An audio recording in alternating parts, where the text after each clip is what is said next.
छत्रपती संभाजी महाराजांची बदनामी करणारे साहित्य, चित्रपट, नाटकं ही कायमस्वरूपी हद्दपार करण्याची मागणी अमोल मिटकर यांनी केलेली आहे आणि अमोल मिटकरींच्या या मागणीला मोठ्या प्रमाणावर सर्वपक्षीय नेत्यांचा पाठिंबा मिळताना दिसतोय।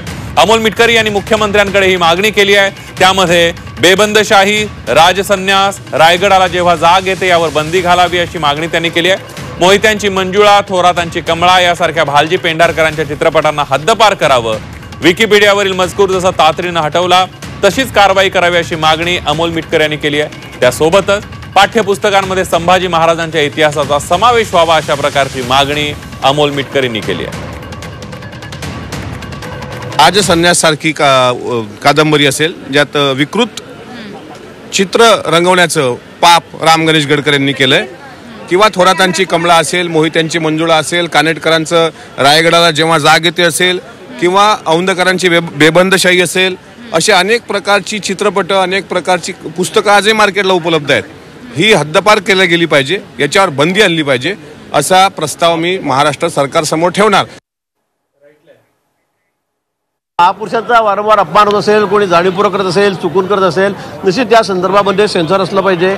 या संदर्भामध्ये तपासूनच असे जे सगळे नाटक आहेत, सिनेमे आहेत, पिक्चर आहेत, हे प्रक्षेपण त्याचं झालं पाहिजे। अन्यथा एकदा प्रक्षेपित झाला की मग त्याच्यावर वाद, त्याच्यावर मोर्चे, त्याच्यावर दगडफेक, त्याच्यावर मोडतोड, हे असं अजिबात होता कामा नये।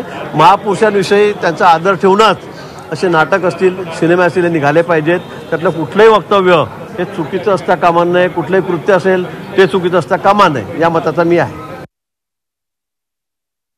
अमोल मिटकरी जे हे विधिमंडळातल्या महायुतीचे एका घटक पक्षाचे सदस्य आहेत, त्यांच्या या मताशी मी संमत आहे की महान व्यक्तींचे, वंदनीय पुरुषांचे, ज्यांना देवाच्या ठिकाणी पुजतो, छत्रपती शिवाजी महाराज, छत्रपती संभाजी महाराज, राजर्षी छत्रपती शाहू महाराज, महाराणी येसुबाई साहेब, महाराणी ताराराणीबाई साहेब, या ज्या व्यक्तिमत्वांना आपण त्यांचं पूजन करतो, त्यांच्या बाबतीत जर बदनामीकारक लिखाण, बदनामीकारक वक्तव्य, बदनामीकारक काही पोस्ट असं जर कुणी करत असेल तर त्याच्या बाबतीत कडक कायदा असला पाहिजे।